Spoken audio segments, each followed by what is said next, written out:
Good morning my your friend chef डोसे foodie अमन लगा के फूडी आप सभी को आपकी फ्रेंड एसके स्टाइल का प्यार भरा नमस्कार। और कैसे हैं आप? आज मंडे है और मंडे की शुरुआत एक मोटिवेशन स्टोरी के साथ करते हैं। और मोटिवेशन स्टोरी के पहले एक बहुत प्यारी सी लाइन आपकी फ्रेंड आपके लिए लाई है कि कहते हैं कि सफलता कभी भी पक्की नहीं होती है और असफलता भी हमेशा निश्चित नहीं होती है। तो इसीलिए हमेशा अपनी कोशिश को लगातार करते रहें जब तक कि आपकी जीत एक इतिहास न बना ले। तो इसी प्यारी सी लाइन के बाद शुरू करते हैं एक प्यारी सी स्टोरी। तो आज की स्टोरी का श्रेय है कर्मों का फल। मतलब हम जैसा कर्म करेंगे हमें वैसा फल मिलेगा, ये निश्चित है। तो इसके लिए हम आपको एक महल लेके चलते हैं। एक महल में एक बहुत ही दयालु राजा था जिसके पास कम से कम 6-7 मंत्री थे। एक बार राजा को लगा कि मेरे दरबार में इतने सालों से मंत्री हैं, मुझे यही नहीं पता कि मेरा सबसे निकट मेरा कौन सा मंत्री है, क्यों ना इनकी परीक्षा ली जाए। तो ये सोच के राजा ने अपने मंत्रियों को अपने पास बुलाया और बोला कि मेरे पास बहुत सारे बागान हैं फलों के, तो कल आप सबको उन बागानों में जाना है और बहुत अच्छे अच्छे फल मेरे लिए लेकर आना है। और उन बागानों में से फल लाना है और मैं एक बैग दूंगा, वो बैग में थोड़ा भी खाली नहीं होना चाहिए। वो बैग हमेशा वो फुल ही होना चाहिए, फलों से भरा हुआ होना चाहिए। तो ये सुन के दूसरे ही दिन सारे मंत्री बागानों में निकल गए राजा के लिए फल लेने। बहुत सारे बागान थे, 2-2 मंत्रियों का ग्रुप गया। पहले जो मंत्री थे वो पहले बाग में गए और उन्होंने दिल से राजा के लिए फल तोड़े, अच्छे अच्छे चुन चुन के। उनको ये डर नहीं था कि उनको ज्यादा समय लगेगा। उनको लगा कि राजा ने उन पर विश्वास किया है, तो इसके लिए उनको अच्छे अच्छे फल राजा के लिए लेने हैं। अब चाहे राजा खुद खाए चाहे वो अपनी प्रजा को बांटे, ये उनकी मर्जी, लेकिन उन्होंने हम पे विश्वास रखा है और हमें काम ऐसा करना है कि वो दोबारा फिर से हमको कुछ काम सौंप सके। तो उन्होंने अपने अच्छे अच्छे फल लिए और सब बैग में भर दिए। जो दूसरे 2 मंत्री थे वो दूसरे बाग में गए। उनको लगा राजा को कौन सा देखना है, पक्का राजा इतने फल खुद तो नहीं खाएगा, वो किसी न किसी को बांटेगा ही बांटेगा। कुछ फल उन्होंने अच्छे डाले, कुछ सड़े हुए डाले, कुछ जो नीचे गिरे थे उन्होंने वो भी डाले। उनका भी बैग भर गया। उन्होंने बोला ठीक है ना, राजा को ऊपर ऊपर से अच्छे फल तो दिख ही जाएंगे। ये सोच के वो लोग अपने घर वापस आ गए। जो तीसरे मंत्री थे वो तीसरे बाग में गए। उन्होंने सोचा हम क्यों यहाँ अपना समय वेस्ट करें, राजा के पास तो इतने अच्छे फल पहुंच ही जाएंगे, बाकी के भी मंत्री हैं, कौन सा राजा हमारे बैग खोल खोल के देखेगा। उन्होंने क्या कि उनको लगा कि मैं जल्दी काम निपटाऊं और अपने परिवार के साथ पिकनिक मनाऊं।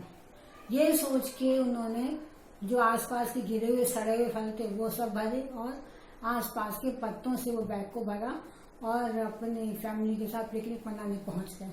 दूसरे दिन राजा ने अपने महल में 6 मंत्रियों को बुलाया और उन्होंने किसी का भी बैग देखा नहीं कि कौन क्या लाया है। उन्होंने अपने दरबारियों को आवाज लगाई कि सबको जेल में डाल दो और इनको खाना नहीं देना है, बल्कि ये जो लाए हैं इनको यही खिलाना है, जो ये फल मेरे लिए तोड़ के लाए हैं। तो पहले तो मंत्रियों को समझा नहीं कि राजा मेरे साथ ऐसा क्यों कर रहे हैं, फिर भी राजा का हुक्म था, उन्होंने बोला ठीक है। तो जो पहले मंत्री थे वो बड़े खुश थे, जो पहले 2 थे, कि हमने अच्छी नीयत से राजा की सेहत के लिए फल तोड़े कि राजा की सेहत अच्छी हो, चाहे राजा खाए चाहे प्रजा खाए, कोई भी खाए पर उनकी सेहत अच्छी हो। तो आज ये फल हमारे ही काम आ गए। तो उन्होंने उन फलों से अपने 2 महीने अच्छे से काट लिए। जो बाकी के 2 मंत्री थे जिन्होंने कुछ सड़े हुए फल डाले थे, वो पहले तो स्टार्टिंग में अच्छे अच्छे फल खाने लगे। पहले तो उनके वो हेल्थ पे कोई इश्यू आया नहीं, लेकिन जैसे वो धीरे धीरे खराब सड़े हुए फल भी खाने लगे तो उनकी हेल्थ में प्रॉब्लम आने लगी। लेकिन जो बाकी के 2 मंत्री थे उनके पास तो कुछ खाने के लिए था ही नहीं, सड़े हुए फल थे और पत्ते थे। तो उन्होंने सड़े हुए फल खा के अपने दिन काटे और कुछ पत्ते खा के। इससे क्या हो गया, उनकी तबीयत बिल्कुल ही खराब हो गई। 2 महीने का समय हुआ, राजा ने दरबारियों को ऑर्डर किया कि 2 महीने हो गए हैं, मेरे सारे मंत्रियों को मेरे पास लाया जाए। पहले वाले 2 मंत्री थे जो अच्छे अच्छे फल थे खा रहे, उनको सेहत पे कोई भी फर्क नहीं पड़ा था, वो बहुत ही तंदुरुस्त थे, शानदार थे। जो दूसरे वाले 2 मंत्रियों को लाएगा वो जिंदा तो थे पर उनकी हालत ठीक नहीं थी क्योंकि उन्होंने सड़े हुए फल खाते। जो तीसरे जेल से लाए गए बाकी के 2 मंत्री वो लाए ही नहीं गए, वो तो उनकी लाश आई क्योंकि भूख के मारे उनकी जान चली गई थी। क्योंकि उन्होंने क्या खाए थे, सड़े हुए फल और पत्ते। 2 महीने इस चक्कर में उनकी जान चली गई। तो ये कहानी हमको क्या सिखाती है, ये कहानी हमको ये सिखाती है, ये जो जेल है ये हमारे होते हैं बुरा वक्त, और राजा यानी मालिक, और हमारे फल क्या है, हमारे कर्म अच्छे और बुरे। तो अगर आप कभी भी अच्छे कर्म करते हैं तो ये आपके बुरे वक्त में काम आएंगे, उन 2 मंत्रियों की तरह जिन्होंने राजा के स्वास्थ्य के लिए अच्छे अच्छे फल लिए लेकिन वो उनके बुरे वक्त में काम आ गए।